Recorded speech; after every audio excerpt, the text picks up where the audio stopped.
हिंदुस्तान की तामीर, उसकी कल्पना नहीं हो सकती है मुसलमानों के बगैर। हिंदुस्तान का कोई एक हिस्सा अगर तरक्की नहीं कर पाया तो हिंदुस्तान तरक्की नहीं कर पाएगा। हिंदुस्तान की जो सोच थी वो तरक्की नहीं कर पाएगी। पॉलिटिकल पार्टी का काम सिर्फ चुनाव लड़ना नहीं है, पॉलिटिकल पार्टी का काम काले बादलों को छांटना भी है। संवाद होने के लिए जहन साफ होना चाहिए। शुक्रिया। मैंने अपना वक्त खुद तय कर लिया।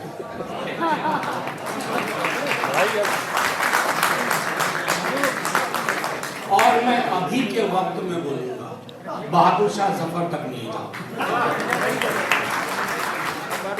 क्योंकि आज के हालात पे हम बात करने को बैठे हैं। बहादुर शाह जफर तक गए तो बहुत सारे बादशाह आएंगे, बहुत सारी चीजें आएंगी। बादशाहों की दुनिया से, राजाओं की दुनिया से हमें वैसे भी बहुत मोहब्बत नहीं रही है। बहरहाल उसी बहादुर शाह जफर के नाम एक है, लगता नहीं है जी मेरा उजड़े गया। बहरहाल शुक्रिया शाहिद भाई फॉर डूइंग दिस। सबको बुलाने के लिए, मीडिया के हमारे साथी, आपके बगैर तो कोई अफसाना पूरा ही नहीं होता। तमाम हमारे दोस्त, यकीनन एक बात कहूं कि जो लोग आप सामने में हैं, डायस से ऐसा नहीं है कि कोई चीज कम जानते हैं, लेकिन संवाद का एक जरिया है, तो इसके लिए शाहिद भाई बहुत शुक्रिया। सलमान साहब, इकरा, राकेश जी, इफ्तिकार साहब, सफीन साहब, मैंने जब ये टॉपिक देखा तो सोचा शाहिद भाई से शिकायत करूंगा। आप कह रहे हो future of Muslims in today's India. मैं कहता हूं can we imagine India without in Muslims. Hindustan की तामीर, उसकी कल्पना नहीं हो सकती है मुसलमानों के बगैर।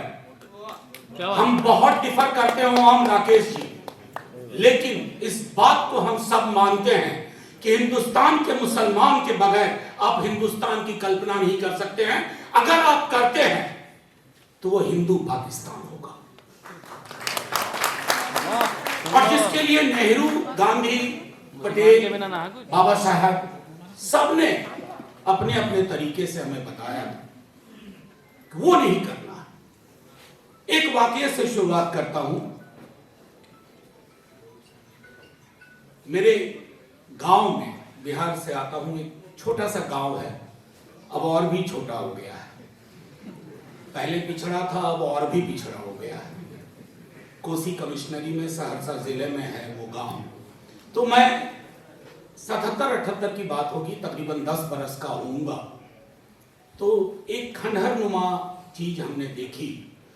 तो मैंने किसी से पूछा, शहर से गांव जा रहा था, कि ये क्या है। तो बताया गया कि नेहरू के कम्युनिटी डेवलपमेंट प्रोजेक्ट में ये मिलन मंदिर बना था। और वो नाम मेरे अंदर असर कर गया। उस मंदिर ने सबको समेटा था, उसमें कोई बाहर नहीं था, सब अंदर थे। इस देश को वैसे मंदिर चाहिए, वैसे स्पेसेस चाहिए, और वो मुसलमानों के बगैर नहीं होगा। उसी तरह सिखों के बगैर नहीं होगा, क्रिश्चियंस के बगैर नहीं होगा। मैं अक्सर जब दुनिया के अलग अलग देशों में जाता हूं तो मैं एक चीज तो जरूर मानता हूं, हम अद्भुत देश हैं भाई। दुनिया की कोई ऐसी चीज नहीं है, कोई ऐसा धर्म नहीं है, कोई ऐसी जुबान नहीं है जो इस देश में ना बोली जाती हो। बल्कि कमाल है, नदियां, हवा। अभी केरल चले जाओ, ये जो हम लोग गरम गरम बैठ के पहने हुए हैं, पता चला कि आपको हवाई जहाज में ही सारे कपड़े खोल देने पड़ेंगे। केरल आ गए। ये विविधता जिसका जिक्र किया बार बार होता है, ये विविधता हमारी एसेट है, हमारा हेरिटेज है। लेकिन दिक्कत क्या हो रही है? दिक्कत ये हो रही है कि मुस्लिम कम्युनिटी को लेकर के जो पूरी की पूरी डिबेट चल रही है, ये पूरा विमर्श चल रहा है। जैसे मैं एक बात कहूं, एक बैठे हुए ख्याल आया शाहिद भाई आपके इनविटेशन के बाद कि बीते 10 बरस में मुसलमानों के को लेकर कितनी किताबें लिखी गई हैं। 28 किताबें मैं गूगल सर्च में ढूंढ पाया, जिसमें से 2 ऑथर मेरे साथ, 3 ऑथर मेरे समक्ष। 28 किताबें।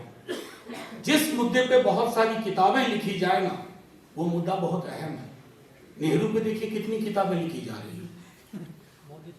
मैं क्यों कह रहा हूं, Nehru is under attack, Nehruvian सोच अटैक पे है। तो यह अलहदा मामला नहीं है कि मुसलमानों की आज की पोजीशन क्या है इस देश में, उसको नेहरूवियन आइडिया से भी आप जोड़ के देखिए कि नेहरूवियन आइडिया की क्या हालत है इस देश में। जो लोग आज, कई लोग नेहरू का नाम लेने से बचने लगे। उस पार्टी के अंदर भी, हालांकि मैं मानता हूं कांग्रेस को तो ओपनली कहना चाहिए कि नेहरू कॉपीराइट नहीं है, कॉपी लेफ्ट। वो अवेलेबल है सबके लिए, हम जैसों के लिए, आपके लिए। तो मेरा सिर्फ एक कहना था कि कुछ चीजें हम तय कर लें। इकोनॉमिक मार्जिनलाइजेशन, सच्चर कमेटी ने बहुत कुछ बता दिया, लेकिन लोग हाथ नहीं लगा रहे हैं सच्चर कमेटी रिपोर्ट को। बल्कि 8-10 बरस पहले जिक्र होता था, डिबेट सेमिनार होते थे, आज नाम लेवा नहीं है कोई Sachar committee. Gopal Singh committee report, और अभी हिलाल लेके आ रहे हैं 5 फरवरी उस रिपोर्ट। मेरा सिर्फ ये कहना है कि अगर हिंदुस्तान के, और ये this applies to everybody, Hindustan का कोई एक हिस्सा अगर तरक्की नहीं कर पाया तो हिंदुस्तान तरक्की नहीं कर पाएगा। हिंदुस्तान की जो सोच थी वो तरक्की नहीं कर पाएगी। $5 ट्रिलियन इकोनॉमी, हालांकि वो एक सज्जन थे, ट्रिलियन में जीरो पूछते पूछते हीरो हो गए बीजेपी में जाकर के, तो वो अलग एक मसला है। लेकिन मैं ये कहता हूं कि $5 ट्रिलियन इकोनॉमी को हम आप कैसे देखते हैं? आसमान पे खुशहाली टंगी हो, वो हमारी आपकी इकोनॉमिक कंडीशन को नहीं बताती है ना। आसमान की खुशहाली कितनी आपकी थाली में आई है, वो तय करती है कि इकोनॉमी की हालत क्या है, और वो चिंता का सबब है। दूसरा, पॉलिटिकल मार्जिनलाइजेशन, और ये शिकायत with in platform, outside the platform मैंने सैकड़ों दफा की है। आपकी किताब के विमोचन में भी मैंने कहा था। वजह क्या है कि जहां मुस्लिम रिप्रेजेंटेशन की बात होगी, पहला reaction well meaning with in courts political party में भी होता है कि यार मामला कम्युनल हो जाएगा, मामला कम्युनल हो जाएगा। पॉलिटिकल पार्टी का काम सिर्फ चुनाव लड़ना नहीं है, पॉलिटिकल पार्टी का काम काले बादलों को छांटना भी है। दिक्कत क्या है कि political party ticket distribution machine बन के रह गई है, वेंडिंग मशीन। हम चुनाव के वक्त में ये सारे मसले आपके 24 घंटे 7 दिन के, जब तक 24 घंटे 7 दिन इन काले बादलों से आप नहीं लड़ेंगे, आप रिप्रेजेंटेशन के मसले पे ऑनेस्टली आप कोई पहलकदमी नहीं ले पाएंगे। एक और मैंने 10 मिनट खुद के लिए तय किया था। हाँ बोलिए बोलिए। मैं आपको बताऊं, लेट 90s अर्ली 2000 में मेरे मन में एक ख्याल आया। मैंने सोचा कि मुस्लिम्स का रिप्रेजेंटेशन फिल्मों में कैसे होता है, उस पे काम करना शुरू किया और काफी कुछ सीखा। ना सिर्फ इंडियन मूवी इंडस्ट्री को, बल्कि मैंने फॉरेन फिल्म्स भी, खास करके अमेरिकन फिल्म्स को देखा। अब बताइए, बड़ा इंटरेस्टिंग डेटा मुझको लगा।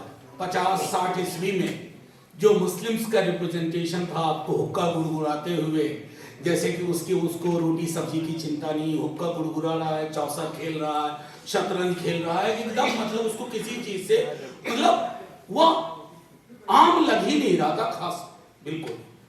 60 से 70 आइए तो आपको मुस्लिम में एक कैरेक्टर मिलेगा जो जनरली अपनी जान अक्सर दे करके किसी को बचा लेगा, जनरली हीरो को बचा लेता है। तो वो जान देने के लिए पैदा हुआ था, जान देकर उसकी कहानी खत्म। 60-50 तक अजान होती थी, तो उसके बाद कोई अच्छा सीन आता था कि लोग गले मिल रहे हैं या मेले में 2 पिछड़े भाई मिल गए। लेकिन 80-90 से, और इसका ताल्लुक देश के एक आंदोलन से है जिसकी वजह से फिजा बहुत खराब हुआ। और यकीन मानिए इफ्तिकार साहब, मैं मानता हूं, मैं उन लोगों में दंगों पे काम किया और मेरी पीएचडी भी दंगों पे और भागलपुर के ही दंगे पे है। लेकिन मैं आपको एक बात कहूं, गलतियां हर पॉलिटिकल पार्टी ने की है, लेकिन हमारे हाथ गिरबान तक चले जाते थे। आज हाथ जेब में रख करके चलना, ये मुश्किल है। तो फिर मैं आइए फिल्मों पे आता हूं। तो 80-90 के बाद जो फिल्में बनी, अजान के बाद बॉम्ब ब्लास्ट हुए, ये पूरा जो डेमोनाइजेशन का एक प्रोजेक्ट था, जिसको हिंदी में दानवीकरण कहते हैं, हालांकि अच्छा शब्द नहीं है, लेकिन दानवीकरण, डेमोनाइजेशन। अब उस प्रोजेक्ट को आप देखिए, उसने क्या किया। यहाँ मेन स्ट्रीम टेलीविजन चैनल कम ही दिख रहे हैं, नहीं है। हाँ, सब हमारे टाइप ही है। वो एक शेर है, बहुत प्यारा सा, नैरा नूर जी ने गाया उसको, कोई हम सफर भी मिला, कोई मुझे हम सफर भी मिला, कोई तो शिकस्ता हाल मेरी तरह। तो मेन स्ट्रीम मीडिया में जो टेलीविजन चैनल्स हैं, उन्होंने उस डेमोनाइजेशन प्रोजेक्ट को कैसे लिया है।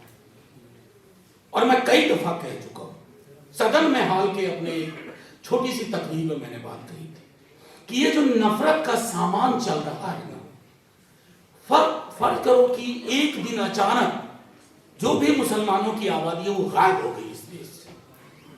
लेकिन अगर आपके अंदर नफरत का वो कारोबारी बैठा हुआ है, आप नया मुसलमान ढूंढ लोगे, उस मुसलमान को भी गायब कर दो, आप अपने परिवार में मुसलमान ढूंढने लगोगे, क्योंकि आपको नफरत चाहिए। वो आपकी दवा बन गई, वो आपकी दवा बन गई, उसको खत्म करना होगा। तभी जाकर के जब हम बात करेंगे future of Muslim Indian Muslims, तो कुछ सही बात होगी, चाहे पॉलिटिकल रिप्रेजेंटेशन की बात हो या इकोनॉमिक मार्जिनलाइजेशन को रोकने की बात हो। और आखिरी चीज जो मैं कहूंगा, तकसीम हुई,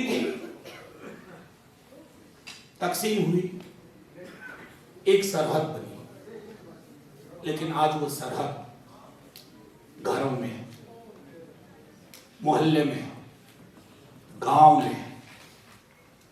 और एक बात जो मैंने कही सदन में, अब फिर कह रहा हूं, जब मेरा सबसे बड़ा गुनाह ये हो जाए कि मैं मुसलमान हूं।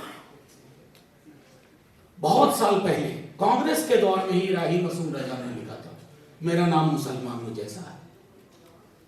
बहुत प्यारी कविता है। और हाल में एक यंग पोएट ने लिखा, मैं मुसलमान हूं, मैं जानता हूं मैं मारा जाऊंगा। ये कविताएं यथार्थ बताती है, हकीकत बयान करती है। चुभेगी, चुभनी चाहिए भी। संवाद होने के लिए जहन साफ होना चाहिए। बंद दिमाग से संवाद नहीं होता, खुले मन से ही खुली बातचीत होती है। और खुले मन से जब खुली बातचीत होगी, और यकीनन एक कहूं, कितनों भी लोग जो सुबह शाम बिना वीजा के लोगों को बाहर भेजते रहते, कोई कहीं नहीं जा रहा, रहेंगे यही, इसी को दुरुस्त करेंगे, मुकम्मल करेंगे। हम पहले मुल्क नहीं है जिसने ये दौर देखा है, इस दौर से भी निकलेंगे। वो सुबह बढ़िया से फिर नहीं आएंगे।